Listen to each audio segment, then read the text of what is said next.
राजनीतिक व्यक्ति जो भी कोई बात करता है अपने नफ़ा नुकसान की बात पहले सोचता है, चाहे राजनीतिक दल हो। अब यही आरक्षण की बात विरोध की बात हुई तो कोई भी राजनीतिक दल सब चुप्पी साध गए। तो आपको 1% भी ऐसा मन में भय नहीं हुआ कि मैं इस पे बोलने से बचूं? क्या कसूर राजपूत का, क्या कसूर ब्राह्मण का, क्या कसूर बनिया का, क्या कसूर पंजाबी का, क्या कसूर जाट का? हमने कदम बढ़ा दिया आगे। अब देशद्रोह का मुकदमा दर्ज हो, SC ST का हो, उससे मैं परवाह नहीं करता। हम की डेट में हर तरीके से स्वर्ण समाज दबा कुचला हुआ पड़ा है। ये देश की बात ही नहीं कर रहा मैं तो। इस देश का हर व्यक्ति केवल इंडियन हो, भारतीय हो, जाति का नाम ही खत्म हो और आर्थिक आधार पर उसको जो ना रिजर्वेशन दिया जाए। आर्थिक आधार पर रिजर्वेशन मिलेगा, आरक्षण मिलेगा, जाति की बात ही नहीं होगी। कौन राजपूत है, कौन ब्राह्मण है, कौन SC है, कौन ST है, कौन BC है। तो जब 15%, 20%, 5% की बात आएगी, 100% देश इंडियन हो गया, भारतीय हो गया, बात खत्म। राजनीतिक व्यक्ति जो भी कोई बात करता है अपने नफ़ा नुकसान की बात पहले सोचता है, चाहे राजनीतिक दल हो। अब यही आरक्षण की बात विरोध की बात हुई तो कोई भी राजनीतिक दल सब चुप्पी साध गए। तो आपको 1% भी ऐसा मन में भय नहीं हुआ कि मैं इस पे बोलने से बचूं? मैं ना केवल उन युवाओं के साथ खड़ा हुआ हूँ, लेकिन इस देश की आने वाली जो पीढ़ी है, हमारी जो संतानें आएंगी, मैं उनके लिए भी।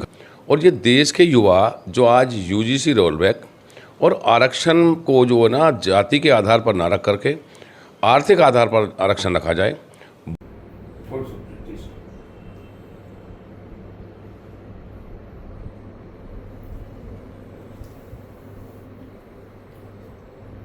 कहाँ से आए हैं जी आप?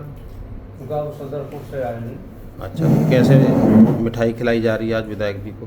विधायक जी ने जो मुद्दा उठाया UGC और आरक्षण के, उसमें समर्थन किया है, जो भी किसी नेता ने नहीं किया, तो इसलिए हम उनका धन्यवाद करने आए हैं। तो UGC का जो मामला है, ये स्वर्ण जाति के जो लोग हैं उनमें किस तरीके का माहौल है इसको लेकर? इसके काफ़ी आक्रोश है और ये तो आरक्षण हर कोई कह रहा है कि गरीब को मिले। विधायक जी भी ये कह रहे हैं हर किसी जाति के उसको गरीब को मिले। तो नैनपाल जी ने इस पे जो वीडियो जारी किया है, जिस तरीके से ये बात कर रहे हैं, उसको लेकर के लोगों में किस तरीके की चर्चा है? चर्चा सभी समर्थन कर रहे हैं भाषण का। नैनपाल जी, जिस तरीके से ये UGC के मामले में आपने मुद्दा उठाया है, उसके बाद लगातार पलवल से, पूरे हरियाणा से, पूरे देश में आपको समर्थन मिल रहा है उस पर, सोशल मीडिया के माध्यम से, फेसबुक के माध्यम से। तो क्या आगे की रणनीति इस मामले में क्या है? देखिए, जब हम 80वां पर्व मना रहे थे और जब हम भी अपनी छत पर झंडा लगा करके आज़ादी का पर्व खुशी के साथ मना रहे थे, तो मेरे मन में एक विचार आया। जब तक ये मुद्दा कहीं भी नहीं चल रहा था कि 80 साल की आज़ादी के बाद आज हम कौन सी स्थिति में जी रहे हैं कि आज भी रिजर्वेशन UGC जैसे कानूनों से हमें जूझना पड़ रहा है। आने वाली पीढ़ी को हम क्या जवाब देंगे कि हम लोगों ने ऐसा इतिहास रचा है, हम ऐसे राजनीति करते थे। और राजनीति से ऊपर उठ करके इस पूरे देश को ये सोचना पड़ेगा कि आर्थिक आधार पर रिजर्वेशन ही सही है। UGC जैसे कानून युवाओं के लिए जहर हैं। तो मैंने इस बात को सबसे पहले फेसबुक के माध्यम से डाला और आज लाखों की संख्या में लोग मुझे समर्थन कर रहे हैं। मिलियंस में मुझे लाइक आए हैं और माननीय वाजपेयी जी जो उस समय के विपक्ष के लीडर थे, उन्होंने संसद में खड़ा होकर के कहा कि भाई स्वर्णों को भी एक तरफ से जो ना इसमें शामिल किया जाए आरक्षण में और केवल आर्थिक आधार पर दिया जाए। ब्राह्मणों को क्या कसूर है, जाटों को क्या कसूर है, बनिया जाति का क्या कसूर है, राजपूतों का क्या कसूर है।